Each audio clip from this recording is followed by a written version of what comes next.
किंतु वो धन हो सकता है कि अपने कोष में बढ़ता रहे, लेकिन हृदय की विशालता तो होती नहीं, वह तो बहुत ही क्षुद्र हो जाता है। वो धन काम भी नहीं आता। देखते हैं हम, जहाँ पर बाढ़ आई हो, जहाँ पर भूचाल आया हो, या और इस प्रकार का कोई प्राकृतिक संकट आया हो, तो उसमें वो धन भी समाप्त हो जाता है। यौवन भी धीरे धीरे समाप्त हो जाता है। कुछ दिन के लिए हमारा मेहमान बन के रहता है, लेकिन वो यौवन का सुख सारा जीवन नहीं चलता। इसी प्रकार से प्रत्येक सुख को अगर देखें तो वहाँ नहीं मिलता है। मनुष्य बाहर की वस्तुओं में उस सुख को खोजते खोजते जब थक जाता है तो कश्चित धीरा प्रत्यगात्मानमेक्षत आवृत्त चक्षु अमृतत्वमिच्छन, तब वो देखता है कि अमृतत्व की प्राप्ति यदि करनी है, यदि हमको परम सुख की प्राप्ति करनी है, तो बाहर से अपनी दृष्टि को अंदर में लाता है और उस अंतर दृष्टि में जाकर के वो देखता है कि भीतर में तो एक और भी दूसरा संसार है जो इन विषयों से परे है, जो इन इंद्रियों के सुखों से परे है। और उस संसार को जब वह खोजता है तो अंदर की उसको वह सुख की प्राप्ति होती है। हमारे घर के अंदर हम बैठे हैं, वीणा बजा रहे हैं, बाहर से एक बारात जा रही है, बहुत जोर से शोरगुल करते हुए, बैंड की आवाज़ करते हुए वे बारात जाती है। हमारे कानों में बैंड की आवाज़ इतनी जोर से आती है कि भीतर की वो वीणा की झनकार सुनाई नहीं देती। अगर वीणा की झनकार सुननी हो तो हमको दरवाजे खिड़कियां बंद कर देनी होंगी, तभी वो सुनाई देता है।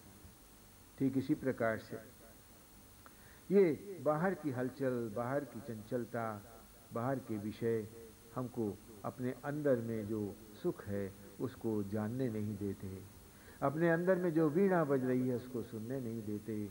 इसलिए ये जो 5 दरवाजे और खिड़कियां हैं, पंच इंद्रियां, इनको बंद करना पड़ता है।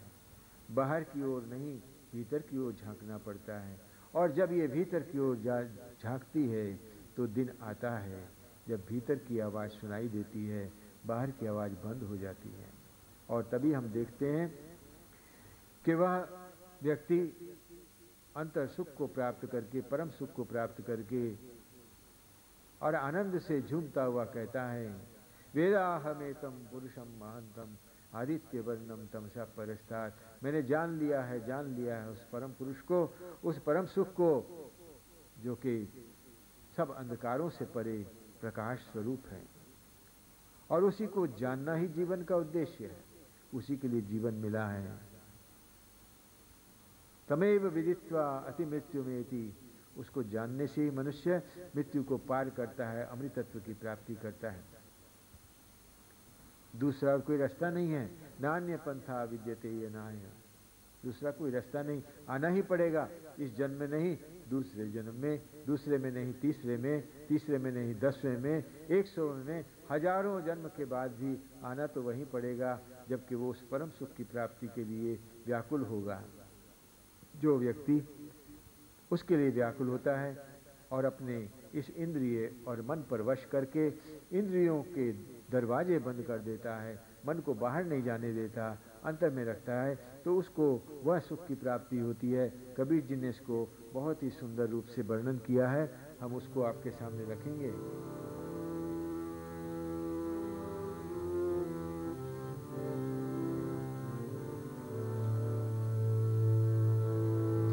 रस गगन गुफा में अजर झरे, रस गगन गुफा में अजर झरे।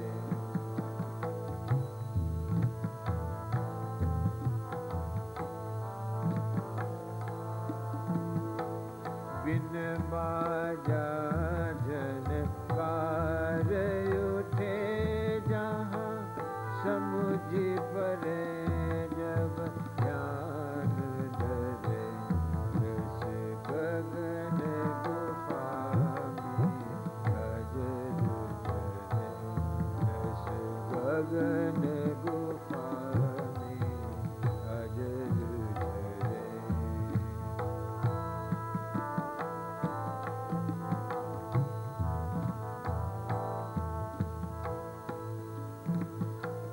हमारे हृदय आकाश में वो रस, अमृत रस सर्वदा झरता रहता है, कभी खत्म होने वाला नहीं है। वहां पर उस बाजे की झनकार सुनाई देती है जहां बाजा भी नहीं है, और ऐसा बाजा के बिना जो झनकार उठ रही है उसको हम तभी सुन सकते हैं, और उस अमृत की धार को हम तभी पान कर सकते हैं जब हम ध्यान धरें, बाहर के जगत से अपने मन को हटाकर भीतर की जगत में ले जाएं। जरा देखें वहां पर कैसा आनंद है। वहां पर हम देखते हैं एक तालाब है, बिना ताल जहां कमल फुलाने,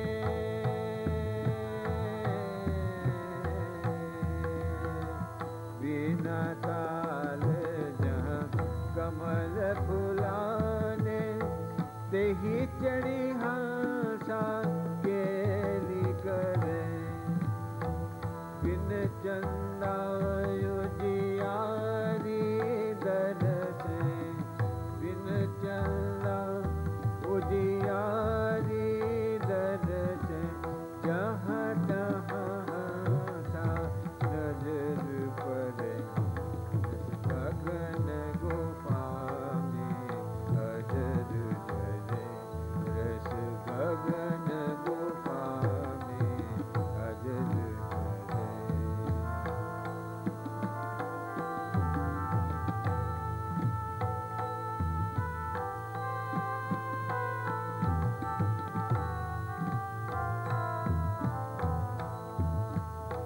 उस हृदय आकाश में बहुत सुंदर सुंदर कमल के फूल खिले हुए हैं, लेकिन कोई तालाब नहीं है, कोई जल भी नहीं है, और उस कमल के फूल पर हंस चढ़ करके खेल करता है।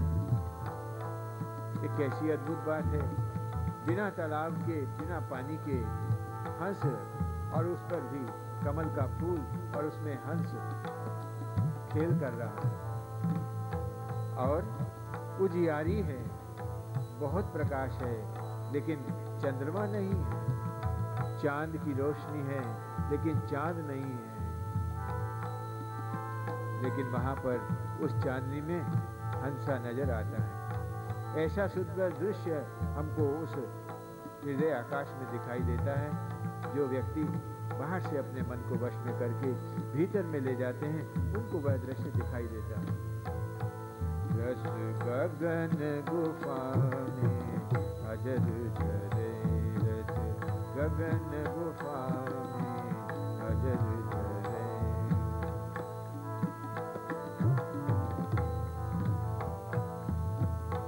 दसवें द्वारे ताले लागे, दसवें द्वारे ताले लागे, पुरख जाको ध्यान धरे, काल कराल निकट नहीं आवे, काल कराल निकट नहीं आवे, काम क्रोध मद लोभ जरे, रस गगन गुफा में अजर झरे, गगन गुफा में अजर झरे, रस गगन गुफा में अजर झरे।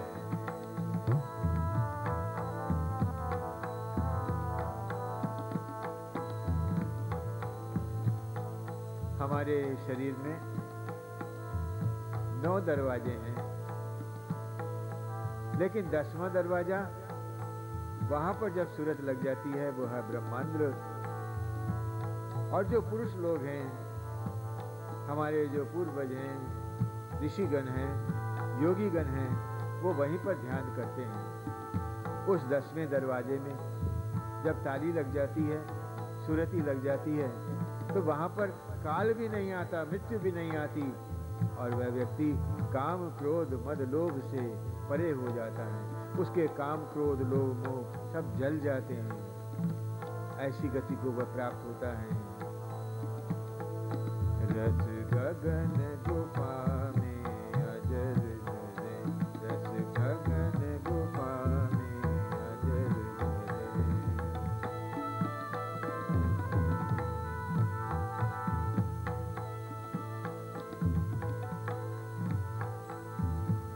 जुगन जुगन की तृषा बुझाती,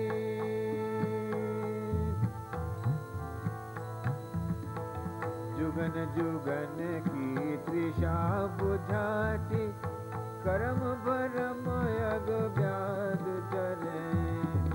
कहे कबीर सुनो भई साधो, कहे कबीरा सुनो भई साधो, कहे कबीर सुनो भई साधो। अमर होए कबहू न टले, रस गगन गुफा में अजर जले, रस गगन गुफा में अजर जले, रस गगन गुफा में अजर जले। युगों युगों की जो तृष्णा होती है, पिपासा होती है, वह तो बुझ जाती है। अर्थात ये जीव तृप्त हो जाता है। उसके कर्म भ्रम दोष पाप सभी जल जाते हैं। कबीर जी कहते हैं कि ऐसा व्यक्ति अमर हो जाता है। अर्थात ये दम के घोड़े पर जो चलता है वो मृत्यु पर भी विजय प्राप्त करता है। इसलिए श्री राम कहते हैं विभीषण से कि हमारा जो तीसरा घोड़ा है दम का, वो होना चाहिए। अब हम चौथे घोड़े की बात करते हैं। चौथा घोड़ा क्या है, तो फिर से उसका पुनरावृत्ति कर लें। बल विवेक दम परहित घोड़े, बल विवेक दम परहित घोड़े, बल विवेक दम।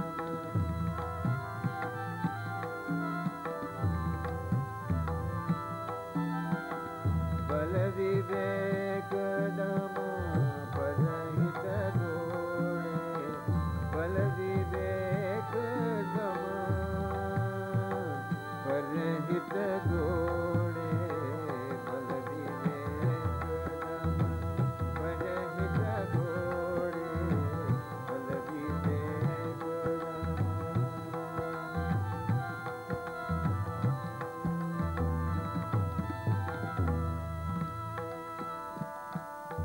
बल विवेक और दम की बात हम कर चुके हैं। चौथा घोड़ा है परहित। परहित सबसे बड़ा उद्देश्य होना चाहिए। जिस समय भगवान श्री राम वन में थे और भरत जी महाराज उनको लाने के लिए गए, बहुत प्रयास किया, किंतु राम जी को वो किसी प्रकार से मोड़ नहीं सके। अब अंतिम दिन सभा बैठनी थी, राम जी का अंतिम निर्णय सुनना था। और उस समय भरत जी महाराज के पास जनक जी आते हैं और जनक जी कहते हैं कि भरत, अब तो ये अंतिम सभा है, राम जी के पास जाने से पहले हमको ये जान लेना चाहिए कि हमको उनसे क्या कहना है।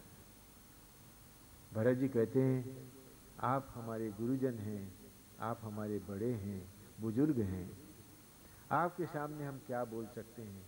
लेकिन इस निर्णय में 4 बातों का ख्याल रखना पड़ेगा। एक तो है राम क्या चाहते हैं, राम क्या चाहते हैं, ये पहली बात है। दूसरी बात है, अगर राम चाहते भी हैं तो उनकी चाह क्या सत्य और धर्म पर आधारित है, ये हमको परखना होगा। अगर वह सत्य और धर्म पर आधारित नहीं हो तो चाहे राम की चाहना क्यों ना, उनकी इच्छा क्यों ना हो, उसको भी मानने को हम तैयार नहीं हैं। लेकिन अगर सत्य धर्म पर आधारित हो तो राम की इच्छा जो सत्य और धर्म पर आधारित है उसको हमको ये भी देख लेना है कि वो लोगों को स्वीकार्य है, लोग उसको मान लेंगे। ये बात एक्सेप्टेंस, इसको जानना है। जो जनहित जनमत जिसको कहते हैं, जनमत हो तो तीसरा उसमें जनमत को विचार करना चाहिए। और अगर जनमत भी हो तो फिर चतुर्थ उस पे कसौटी है, ये परहित होनी चाहिए, जनहित होनी चाहिए। अर्थात वो निर्णय सबके पक्ष में होना चाहिए, सबके हित में होना चाहिए। क्योंकि हमारी परंपरा है बहुजन हिताय बहुजन सुखाय, सर्वजन हिताय सर्वजन सुखाय। इसलिए ये चौथा घोड़ा बहुत जरूरी है कि जिससे सबका मंगल हो, कल्याण हो, उसकी बात सोचते हैं। स्वामी विवेकानंद के उपदेशों में हमको यही मिलेगा। उन्होंने कहा स्वार्थ ही मृत्यु है, निस्वार्थता ही जीवन। स्वहित ही मृत्यु है और परहित ही जीवन। स्वामी जी ने एक वाक्य में ही बता दिया, स्वार्थ ही पाप है, निस्वार्थता ही पुण्य। और हम देखें बड़े बड़े संतों के हृदय में भी यही भावना विराजमान होती है। जब ध्रुव को भगवान ने दर्शन दे दिया तो वो कहते हैं कि ध्रुव तुम कुछ मांग लो। और ध्रुव ने क्या मांगा? ध्रुव ने राज्य नहीं मांगा, धन नहीं मांगा, सुख नहीं मांगा। उसने कहा प्रभु ऐसा कर दो कि मैं दूसरों के हृदय में बैठकर उनके दुखों का अनुभव कर सकूं और उनके दुख में उनको सहायता कर सकूं। जो संत जन हैं, जो अच्छे व्यक्ति हैं, उनके हृदय में तो यही भावना रहती है कि वो दूसरों के दुख को बांटना चाहते हैं और अपने सुख को उनसे बांटना चाहते हैं। ये दूसरों के हित की भावना। स्वामी विवेकानंद जी ने इसको आध्यात्मिक संपुट दिया। रामकृष्ण मिशन के भक्त और सन्यासी वृंद के लिए उन्होंने जो आदेश दिया उसमें दूसरों के हित की बात सीधी नहीं है। दूसरों का हित इसलिए नहीं कि वो समाज का हित है, दूसरों का हित इसलिए नहीं कि वो समाज की सेवा है, बल्कि इसलिए कि वह आध्यात्मिक साधना है। दूसरों के हित को इस दृष्टि से यदि किया जाए जिस दृष्टि से रामकृष्ण विवेकानंद ने कहा, तो वह परहित हमारे मोक्ष का कारण बन सकता है। कैसे श्री रामकृष्ण बैठे हुए हैं, बहुत से भक्त उनके सामने वैष्णव भक्त हैं और वह उनसे कह रहे हैं कि देखो वैष्णव धर्म में नाम में रुचि, साधु संग और जीव पर दया, ये 3 गुण होने चाहिए।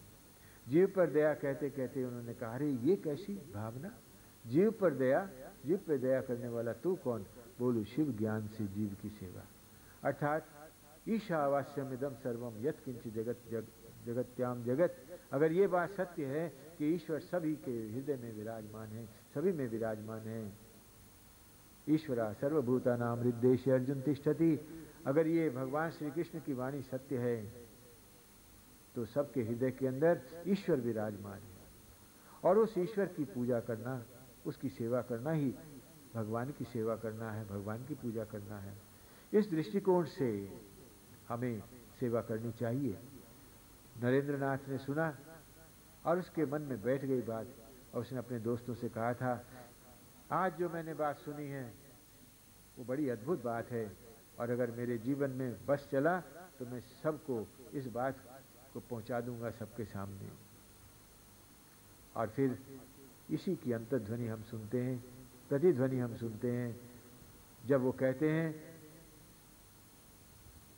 बहुरूपे सम्मुखे तुम्हार छाड़ी को था खुजी चो ईश्वर, जीवे प्रेम करे जय जौन সেই जौन सेवी छे ईश्वर। सबके हृदय में विराजमान ईश्वर हैं। तुम ईश्वर को कहाँ खोजने जाते हो? इनकी सेवा करना वही ईश्वर की सेवा है। अर्थात दूसरे के हित में अपना कल्याण है। आत्मनो मोक्षार्थम जगत हिताय च। अपना मोक्ष और दूसरे का हित इसमें होता है। श्री राम के अनुसार 4 घोड़े धर्म रथ में होने चाहिए, बल, विवेक, दम और परहित। अब ये प्रश्न आता है कि इन घोड़ों को बांधने वाला क्या है, इसकी रास क्या है। तो रास भी बड़ी सुंदर रास बताई यहाँ भगवान श्री राम ने। वो कहते हैं कि इसमें रास जो है 3 रस्सियों से बनी हुई है। बल, विवेक, दम, परहित घोड़े, बल, विवेक, दम।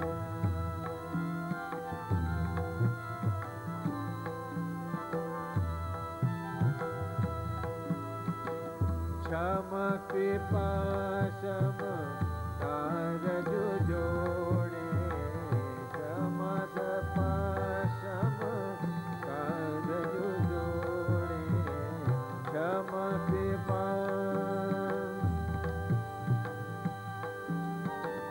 क्षम, कृपा, सम, कारज जोड़े, क्षम, कृपा, सम, कारज जोड़े, क्षम, कृपा।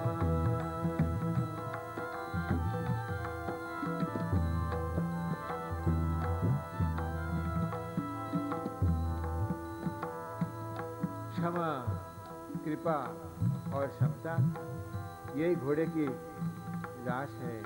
इन तीनों को एक साथ मिलाकर के और फिर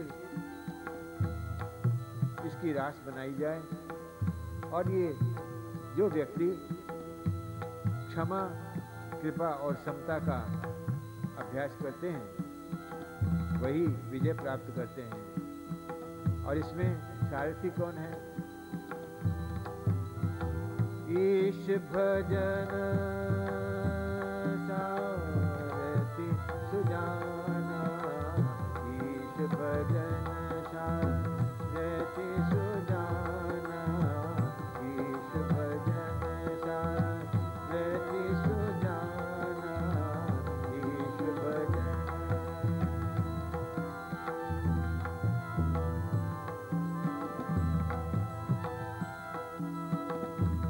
ईश्वर का भजन करना यही इसका सारथी है। अर्थात ईश भजन से हम अपने इस जीवन में सफलताएं प्राप्त कर सकते हैं, असफलताओं से दूर रह सकते हैं। और इसीलिए ईश भजन ये सारथी हमको बनाना होगा हमारे इस धर्म रथ का। और ये धर्म रथ का सारथी हमारे को हमारा रास्ता दिखाएगा। प्रत्येक योद्धा के साथ सारथी पर निर्भर करता है उसकी जय और विजय का या पराजय का। सारथी अगर बहुत बुद्धिमान हो तो वो अपने मालिक को कभी भी पराजित नहीं होते दे सकता। इसलिए कैसा सारथी होना चाहिए? तो यहाँ कहते हैं ईश भजन। भगवान श्री राम कहते हैं ईश्वर का भजन करना ये हमारा सारथी है। ईश्वर का भजन कैसा होना चाहिए, किस प्रकार से होना चाहिए, कैसे करना चाहिए, इस बारे में हम अब अगले रविवार को इसकी चर्चा करेंगे, अगली बार जब ये प्रवचन होगा। और आज अब भगवान नाम करके इसको यहीं समाप्त करते हैं। राम जय जय सिया राम, जय सिया राम, जय जय सिया राम, जय सिया राम, जय जय सिया राम, जय सिया राम, जय जय सिया राम, जय सिया राम, जय जय सिया राम, जय सिया राम, जय जय सिया राम, जय सिया राम, जय जय सिया राम, जय सिया राम, जय जय सिया राम, जय सिया राम, जय जय सिया राम, जय सिया राम।